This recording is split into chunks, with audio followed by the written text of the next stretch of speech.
it's becoming increasingly apparent that as countries battle the pandemic, a lot more emphasis is being placed on the need to have more people vaccinated. Vaccination is a critical pillar in the control of the pandemic as a long-term solution to prevention of severe cases of the disease, deaths, and enabler to return to normalcy. We know that in most countries, including our own, most of the people who are hospitalized are those who are not vaccinated. In our case, for instance, over 95% of those people who are hospitalized are unvaccinated, meaning that those vaccinated stand a better chance of fighting and avoiding severe disease. Reduced infection rates and increased vaccinations are two important ingredients in the continued opening of our economy. Indeed, we have noticed that over the last weeks, since the lifting of curfew and the revision of several of the other containment measures, the economy has been on an upward trajectory with very good signs of full recovery.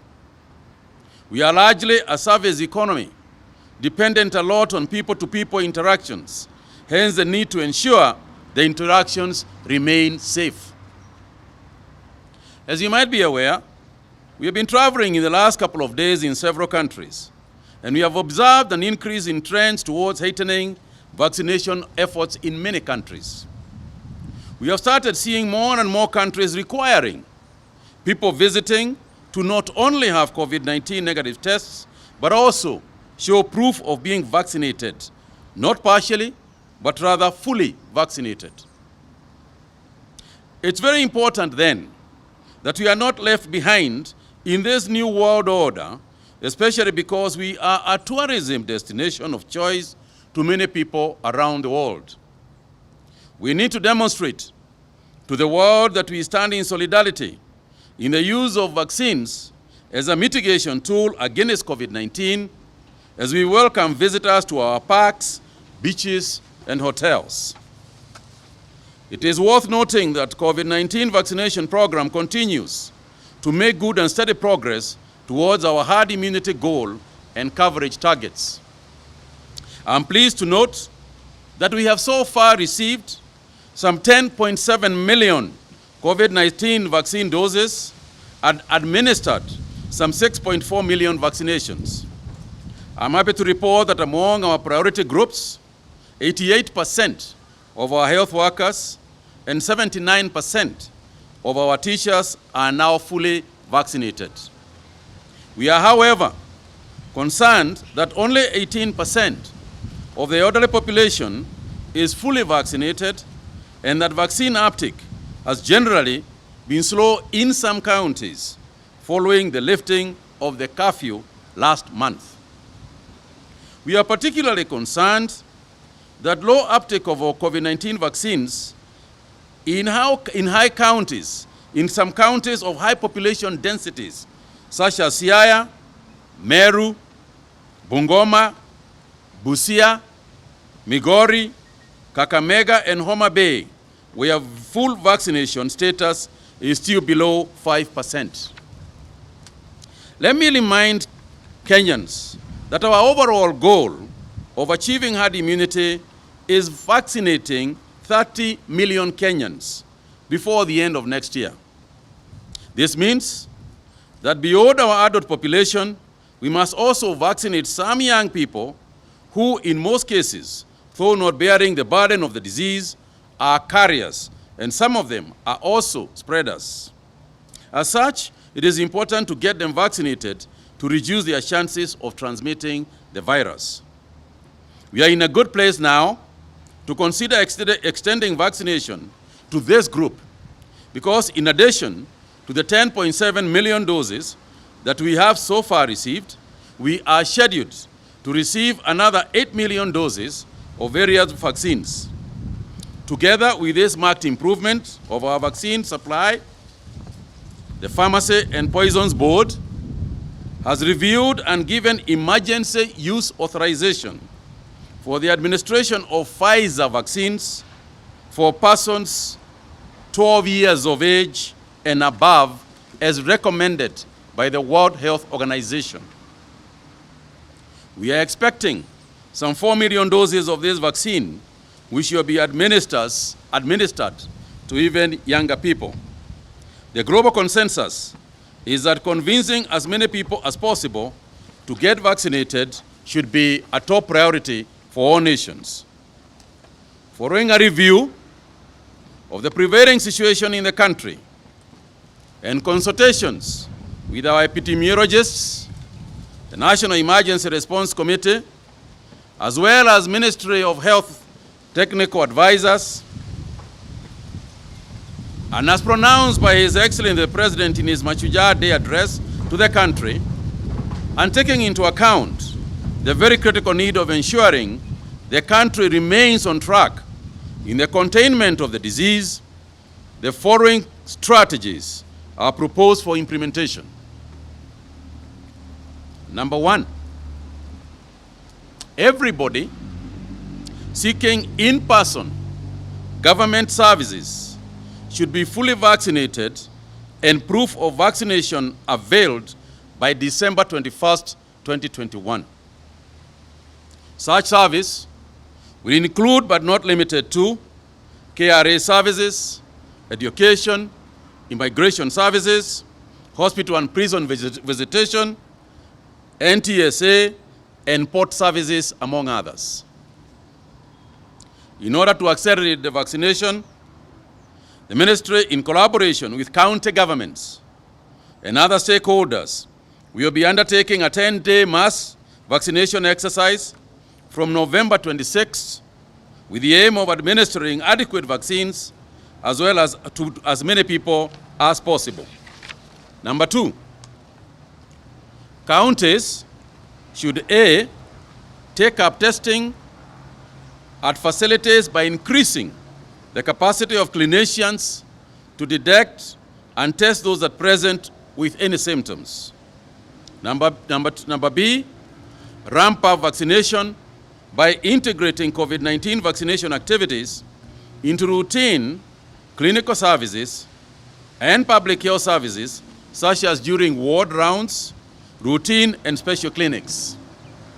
C, continue providing water and soap for use at public places for hand washing and sanitization. And D, provide vaccination services through outreach during market days, days of worship, and other approved occasions and events. Number three, when seeking transport services, clients should A, show proof of vaccination when using domestic flights. B, show proof of vaccination before use of train services, that is SGR. C, show proof of vaccination before boarding buses, matatus, and all regional travelers. D, all motorable operators, that is drivers, conductors, border riders, pilots, air hostesses, and all other working in the sector should be fully vaccinated and carry proof of vaccination at all times. All these measures in the sector are to be coordinated by the ministries concerned, and we are in consultation with each ministry concerned. As you can see, CS Balala is here today for the area of tourism. I'm in contact with the CS for transport, CS Macharia, as well as the other people who are involved in the transport sector. The Matatu Owners Association, the Border Association, as you're aware, we have been carrying out programs for vaccination in all those areas. And therefore, we are involving all stakeholders in this exercise. It is not a standalone institutions. We are also appealing to the Interfaith Council to meet and address this matter in their own way, in a manner that we have asked them to coordinate so that they can also form an integral part in this exercise. In public spaces, for example, A, you must show proof of vaccination for admission into national parks and game reserves, hotels, bars, and restaurants. or businesses, including small and medium enterprises, serving 50 or more people a day, to put up signage requiring proof of vaccination before entry into their premises, and their patrons to be fully vaccinated. As I said, we are also working with the Interfaith Council, and we are appealing to them to adopt measures of a similar nature for people to go to the similar places. The Interfaith Council will meet to give further directions on that issue. For those traveling, therefore, during this festive season, it is good to be wary of symptoms related to COVID-19 and seek medical care immediately to protect one and their loved ones. Visitors, tourists, travelers from European region must be fully vaccinated and provide proof of vaccination before entry into Kenya.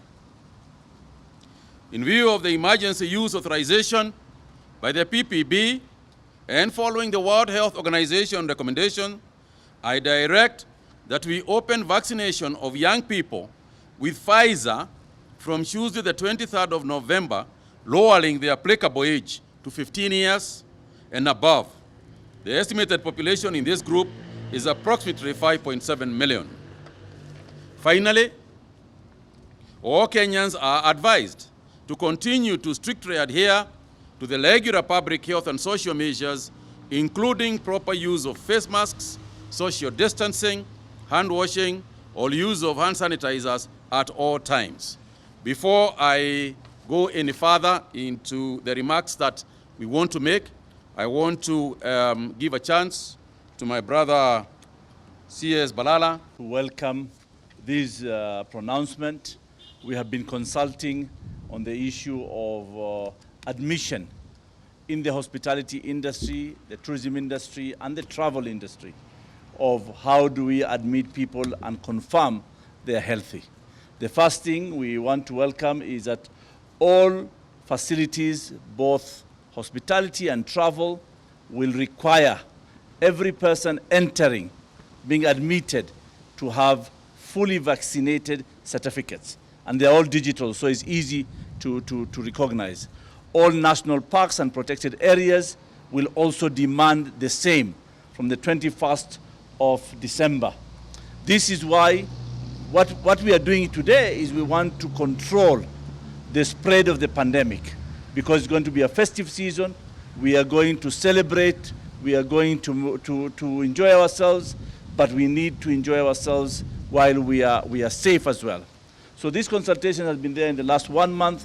We have seen what is happening in Europe and in America, and that's why we want to be compliant with the international community so that we have a safe population. We are also discussing with the minister here.